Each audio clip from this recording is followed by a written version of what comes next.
Connecticut has some pretty incredible places to show off. Some you might even call Instagram worthy. A Connecticut blogger, Callie Bransford, wrote a whole blog post about the most Instagrammable places in Connecticut. She's here to talk about a few of them and tips for finding those Instagrammable spots. Thank you so much for being here. Yeah, thanks for having me. That's awesome. The name of your blog is? But First Coffee. I love that.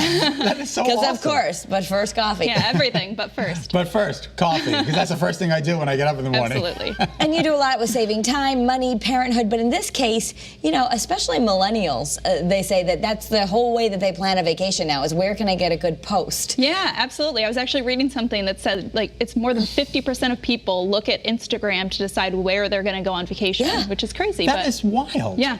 We live in an Instagram culture a little bit. Because you see the pictures and you're like, I want to do that. Yeah. So number one, you found a place in Connecticut. We're going to go through some of the lists where we could hopefully get some of these great posts and these great pictures. The Blue Oar in Haddam?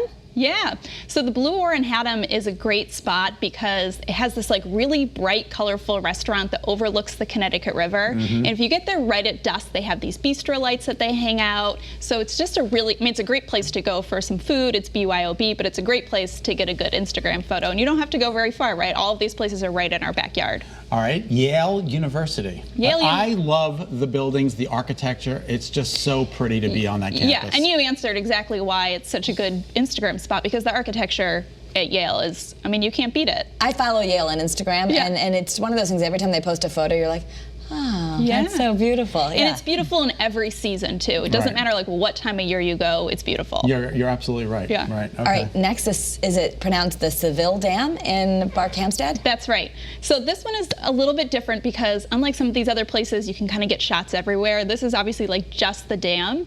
It was actually built in the 1940s. It overlooks the Farmington River, and it's a great place. I see people do like engagement photos here or even like stop by for wedding photos. When I found this when I was actually doing this blog post, I didn't even know this place existed in our state. But I've never seen it. It's that's beautiful. What's so I think cool I about have Instagram. seen that because I did every town has a story when I went to each different town, and that was one of the focal points for the town. Yeah, it's spectacular. And then you need to do a handstand in front of it, just like this so now post. you got if you're going to do it, now you need to.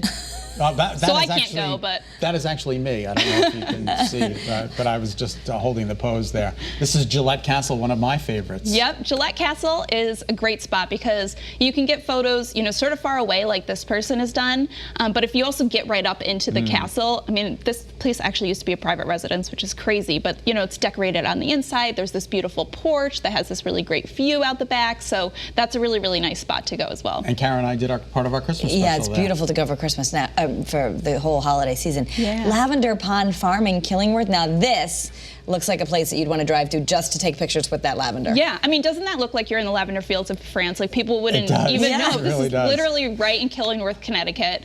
And the place actually has like events that go on all summer long, so it's a really great place to go just like with your family or your friends. But this is a beautiful spot to get photos. They have something like 10,000 lavender plants there.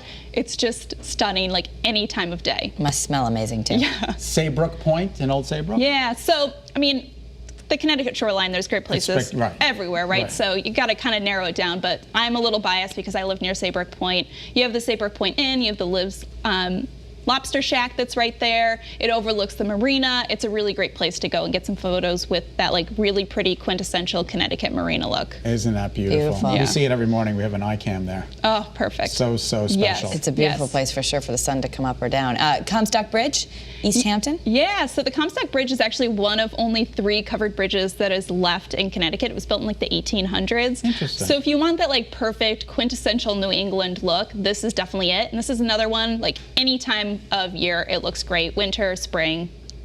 So nice. Beer garden? Yeah, so this is actually one I found on Instagram. I was looking for some stuff to do in that area. And this is a little beer garden at Chipins Landing in Stamford. And it has all these craft beers. There's all these like eclectic food trucks, and then they have these like beautiful bistro lights that overlook the water. Those are great. Yeah, right? yeah. So it's another place really great to show up right around dusk if you kind of want like that perfect Instagram photo. But I was there in the middle of the day, and it's just a great place to be. Oh, that's terrific. Yeah. So if you had to pick your favorite, do you have any favorites? Oh, don't. I'm too indecisive to pick a favorite. What I like about Connecticut is that there's just so much diversity that you really, you know, you don't have to pick a favorite because you can kind of go from mountain to shoreline to farm and get a little bit of everything. So what's your final tip about finding a great Instagrammable spot? It's hard, but I would say start with hashtags. Whether you're in Connecticut or you're traveling somewhere and you're trying to find a good Instagrammable spot, try to find like the cool hashtags that people are using in that area. I like to personally look for other bloggers. So in Connecticut, I go to like CT bloggers hashtag or something like that. See where they're posting, and then you can kind of drill down from there. So maybe look for hashtag CT bloggers, and a lot of you bloggers are out there showing us. Absolutely. Yeah. Why? You know, you guys think we can just go follow, okay? Thank you so much for being with us. Thank you. It was a lot Thanks of for fun. having me. Yeah. For lifestyle inspiration, money-saving tips, and parenting tips, you can check out Callie's blog, butfirstcoffeeblog.com. She's also posts videos on YouTube, and you'll find posts on Facebook, Instagram, and Twitter. So be sure to connect with her there, too.